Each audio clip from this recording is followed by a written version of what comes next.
Linzi? Linzi! Hang on a sec. My legs won't go any faster. I turn my head, surprised to see Gwyn Davis hurrying towards me. His face is glowing with exertion.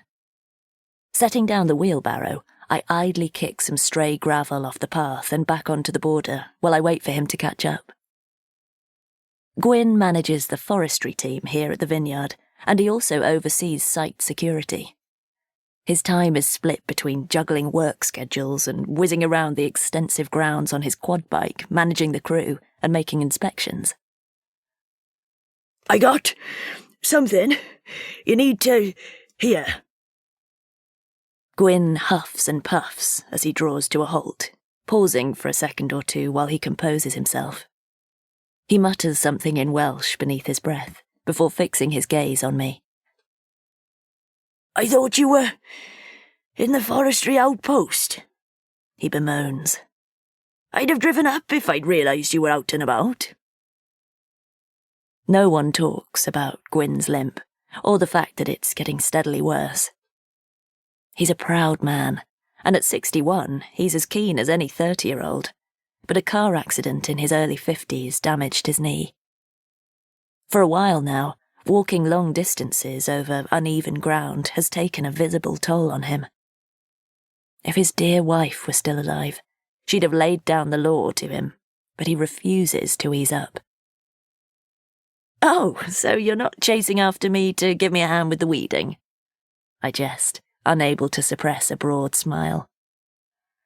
Like you trust me near those vines? Gwyn leans in close, lowering his voice as his eyes scope out the swathe of tall trees surrounding us. Up here, looking down onto the lake, sound does travel, as demonstrated by the constant low rumble from motorway traffic way off in the distance. But there's no one even remotely within earshot. This is from the old man himself, but it's not common knowledge. There's going to be an announcement. I glance at him, frowning. Then maybe you should keep that information to yourself until he's ready to tell the rest of us, Gwyn, I remark. You don't understand. He told me because he wants me to give you the heads up. Ah, so that's why Gwyn has gone to some trouble to track me down. I'm a good mile away from the main buildings that make up the hub of the Green Valley Vineyard hotel and restaurant complex. I can't imagine what's so important that it can't wait until I'm back at lunchtime, though. The boss is handing over the running of the place to his grandson Elliot, he blurts out. I stare at him, shocked. I thought something was going on. Thomas hasn't been out and about much lately. But are you sure you have that right? I mean, in all the time I've been here, I've never once clapped eyes on this Elliot. I hope he understands exactly what he's taking on. Made a bit of a name for himself in London as an investment analyst, by all accounts. It's not just the glitzy shows that attract Thomas Montgomery and his wife Catherine on their regular jaunts to the city, then.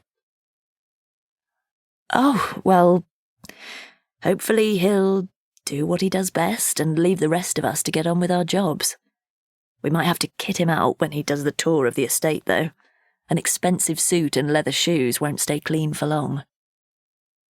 Gwyn chuckles, but it's a nervous reaction more than an appreciation for my humour.